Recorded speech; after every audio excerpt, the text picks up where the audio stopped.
बिस्मिल्लाहिर्रहमानिर्रहीम। अस्सलाम वालेकुम।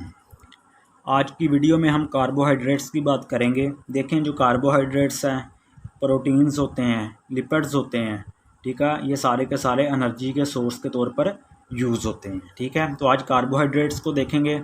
देखें, कार्बोहाइड्रेट्स जो बेसिकली मैक्रो मॉलिक्यूल्स होते हैं, इनको फर्दर दो कैटेगरी में डिवाइड किया गया है। मैक्रो मॉलिक्यूल या तो पॉलीहाइड्रोक्सी एल्डिहाइड्स होंगे या फिर पॉलीहाइड्रोक्सी कीटोन्स होंगे। इनको हम मज़ीद थोड़ी देर में आगे देखते हैं। जो जनरल फार्मूला होता है कार्बोहाइड्रेट्स को रिप्रेजेंट करने का, वो ये है CnH2O ब्रैकेट N, यानी कि यहाँ पर N जो नंबर ऑफ़ कार्बन को शो करता है और यहाँ पर ये जो N है नंबर ऑफ़ वाटर मॉलिक्यूल्स को शो करता है।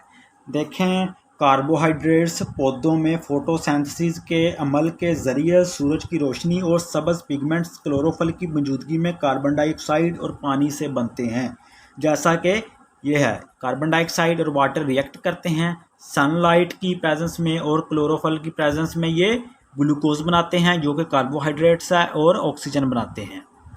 जो ग्लूकोज होते हैं वो फर्दर पॉलीमराइज होते हैं, पॉलीमराइज होकर स्टार्च और सेलुलोज बनाते हैं। पॉलीमराइज से मुराद ये है कि ग्लूकोज का एक यूनिट दूसरा यूनिट से, दूसरा तीसरे से, तीसरा चौथे से, इस तरह ये ये एक मैक्रो मॉलिक्यूल बना देते हैं, जिस तरह स्टार्च और सेलुलोज हैं। स्टार्च किस में होता है? जो गंदम है या मकई है, इनका जो फसलें हैं इनमें मौजूद होता है। सेलुलोज रुई जो होती है, कॉटन होती है, उसको बोला जाता है। ठीक है, कार्बोहाइड्रेट्स को तीन यहाँ पर कैटेगरी में डिवाइड किया गया है। सबसे पहले है जी मोनोसैक्राइड्स, सेकंड है जी ओलिगोसैक्राइड्स और थर्ड पर है पॉलीसैक्राइड्स। अब हम स्टेप बाय स्टेप इनको देखते हैं। सबसे पहले है मोनोसैक्राइड्स।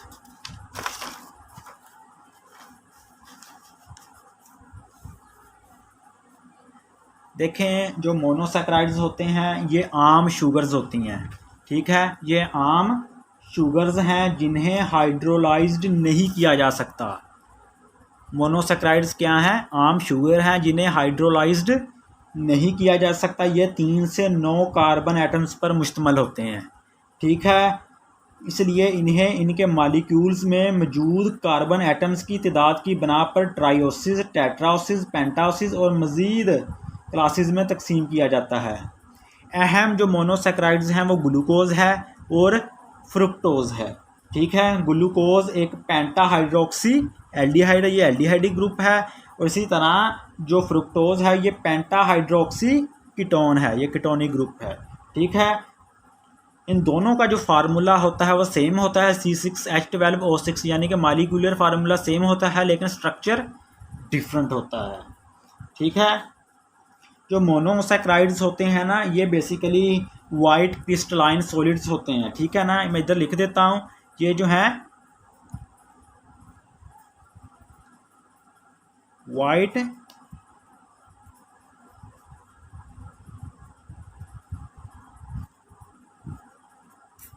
वाइट क्रिस्टलाइन सॉलिड्स होते हैं। ये पानी में सॉल्युबल हैं। ये भी मैं लिख देता हूँ, सॉल्युबल इन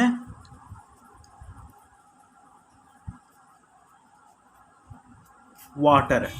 ठीक है, ये पानी में सॉल्युबल होते हैं। दूसरा ये कि ये बेसिकली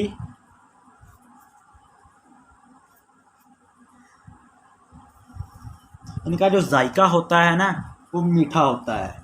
इन्हें हाइड्रोलाइज नहीं किया जा सकता। ये रिड्यूसिंग एजेंट्स होते हैं। रिड्यूसिंग एजेंट्स वो होते हैं जो खुद ऑक्सीडाइज हों और साथ वाली स्पीशी को रिड्यूस कर दें। ठीक है, इसलिए इन्हें रिड्यूसिंग शुगर्स कहा जाता है, ये रिड्यूसिंग शुगर कहलाते हैं। अब है ओलिगोसैक्राइड्स। देखें, ओलिगोसैक्राइड्स हाइड्रोलाइज होने पर मोनोसैक्राइड्स के 2 से 9 यूनिट्स देते हैं। ठीक है, इसलिए हाइड्रोलाइज्ड करने के दौरान पैदा होने वाले यूनिट्स की बना पर इनकी ट्राइसैक्राइड्स, डाइसैक्राइड्स, ट्राइसैक्राइड्स और टेट्रासैक्राइड्स में क्लासिफिकेशन की जाती है। सबसे अहम ओलिगोसैक्राइड्स डाइसैक्राइड्स हैं, जैसा कि सुक्रोज, सुक्रोज के हाइड्रोलाइज्ड करने से 1 यूनिट ग्लूकोज का और 1 यूनिट फ्रुक्टोज का बनता है। ये देखें शुक्रोज है, शुगर है, जिसे शुगर बोला जाता है, ये हाइड्रोलाइज्ड होकर ग्लूकोज में और फ्रुक्टोज में कन्वर्ट हो रही है। ये ग्लूकोज और फ्रुक्टोज दोनों का मॉलिक्यूलर फार्मूला सेम है लेकिन स्ट्रक्चर डिफरेंट होता है। ठीक है, ये जो ओलिगोसैकराइड्स हैं ये भी सफ़ेद क्रिस्टलाइन ठोस हैं, यानी कि सॉलिड वाइट क्रिस्टलाइन सॉलिड्स होते हैं। ये पानी में आसानी हल होते हैं। ये भी जायके में मीठे होते हैं और रिड्यूसिंग या नॉन रिड्यूसिंग हो सकते हैं ओलिगोसैकराइड्स।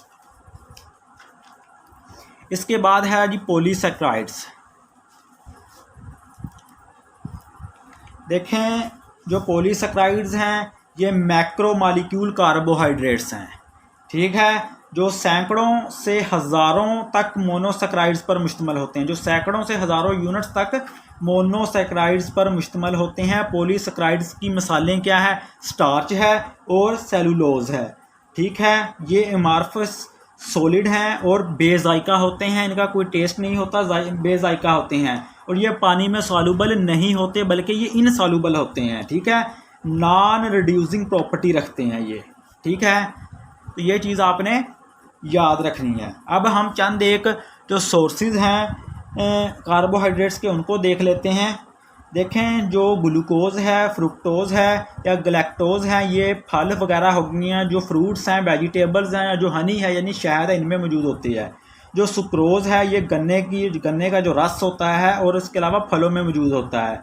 जो लैक्टोज होता है वो दूध में मौजूद होता है। ठीक है, इसके अलावा जो माल्टोज है ये जो अनाज वगैरह होते हैं उनमें मौजूद होता है। ठीक है ना, इसके अलावा जो स्टार्च है, सेलुलोज है, ये बेसिकली जो स्टार्च होता है वो अनाज की जो फसलें होती हैं, फॉर एग्जांपल गंदम है, जिस तरह जौ है, मकई है, चावल वगैरह में पाया जाता है।